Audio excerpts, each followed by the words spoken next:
علیکم ورحمۃ اللہ۔ بسم اللہ الرحمن الرحیم۔ علم طب اور حضرت مسیح موعود علیہ الصلوۃ والسلام۔ لجنہ معلّہ جرمنی کے رسالہ ختیجہ 2005 میں حضرت مسیح موعود علیہ الصلوۃ والسلام کے طب سے متعلق بعض ارشادات کو پیش کیا گیا ہے۔ ان میں سے چند حسب ذیل ہیں۔ انگور میں ترشی ہوتی ہے مگر یہ ترشی نزلے کے لیے مضر نہیں ہوتی۔ گوشت زیادہ نہیں کھانا چاہیے۔ جو شخص 40 دن لگاتار کثرت کے ساتھ صرف گوشت ہی کھاتا رہتا ہے اس کا دل سیاہ ہو جاتا ہے۔ دال، سبزی، ترکاری کے ساتھ بدل بدل کر گوشت کو کھانا چاہیے۔ مسالہ، مرچیں اور لونگ اور لہسن وغیرہ نہیں کھانا چاہیے، یہ آنکھوں کے لیے بھی مضر ہیں۔ غالباً یہاں حضور کا مطلب یہ ہوگا کہ زیادہ نہیں کھانا چاہیے۔ چلنا پھرنا یہاں تک کہ پسینہ آ جائے بہت مفید ہوتا ہے، اس سے مواد ردیہ خارج ہو جاتے ہیں۔ ٹہلنا دبانے کے قائم مقام ہے۔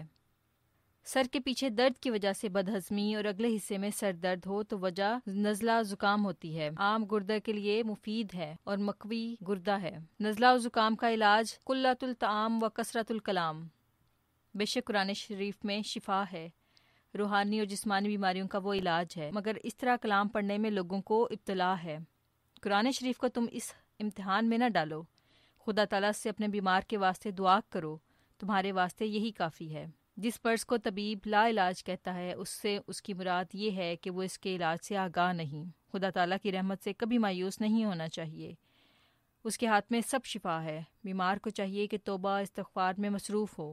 انسان صحت کی حالت میں کئی قسم کی غلطیاں کرتا ہے۔ کچھ گناہ حقوق اللہ کے متعلق ہوتے ہیں اور کچھ حقوق عباد کے متعلق ہوتے ہیں۔